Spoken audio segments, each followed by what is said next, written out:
नमस्कार। माली समाचार हिंदी में आपका स्वागत है। मैं दिनेश माली। भारत में कारों की बिक्री पहुंची रिकॉर्ड स्तर पर।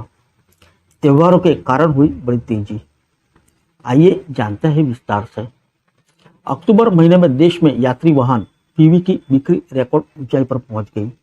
तिपहिया वाहन सेगमेंट का प्रदर्शन प्रभावशाली रहा, जबकि दो पहिया वाहन बाजार में कुछ तनाव की अवधि के बाद फिर उल्लेखनीय बढ़ोतरी दर्ज की गई। वाहन उद्योग के संगठन society of Indian automobile manufacturers SIAM के ताजा आंकड़ों से इसका खुलासा हुआ है। सियाम द्वारा जारी आंकड़ों के मुताबिक पिछले महीने घरेलू भारतीय बाजार में पीवी या कार की बिक्री किसी भी पिछले साल के अक्टूबर के महीने के मुकाबले सबसे ज्यादा थी। बाजार में 3,79,714 यूनिट्स की बिक्री देखी गई। 2022 के अक्टूबर में बेची गई 3,36,330 यूनिट की तुलना में 15.9% ज्यादा है।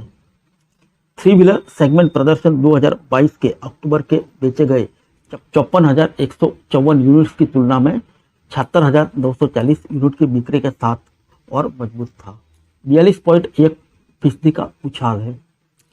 सियाम ने इस मजबूत प्रदर्शन का श्रेय त्योहारी अवधि के साथ साथ सरकारी नीतियों को प्रोत्साहित करने को दिया है। यहाँ तक कि दो पहिया वाहन बाजार में पिछले हफ्ते 18,95,799 यूनिट्स की बिक्री के साथ प्रभावशाली बढ़ोतरी देखी गई, जो पिछले साल के इसी महीने की तुलना में 20.1% ज्यादा है। सियाम के अध्यक्ष विनोद अग्रवाल ने कहा कि अन्य यात्री वाहनों और तिपहिया वाहनों ने अक्टूबर में अब तक की सबसे ज्यादा बिक्री दर्ज की है, जबकि टू व्हीलर सेगमेंट ने भी अक्टूबर 2023 में अच्छी बिक्री दर्ज की है। विकास की यह रफ्तार उद्योग के लिए उत्साहजनक है, जो सरकार की निरंतर अनुकूल नीतियों और चल रही त्योहारी सीजन की वजह से हासिल हो पाई।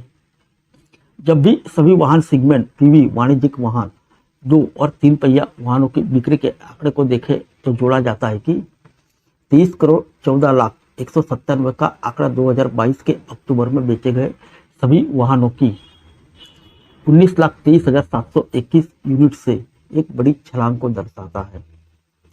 अक्टूबर का रिकॉर्ड भले ही टूट गया हो, लेकिन एक और रिकॉर्ड भी हो सकता है जिसको टूटने की पूरी संभावना है, और वह इस बार नवंबर में बिक्री का रिकॉर्ड। इस साल धनतेरस और दीपावली का त्यौहार नवंबर में है, जिसका मतलब है कि इस महीने में भी तेज बिक्री देखी जा सकती है।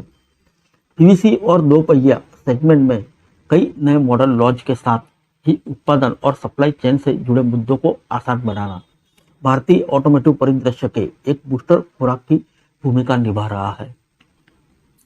फिर मिलेंगे अगले बुलेटिन में अन्य किसी खबर के साथ। तब तक के लिए इजाजत दीजिए। नमस्कार।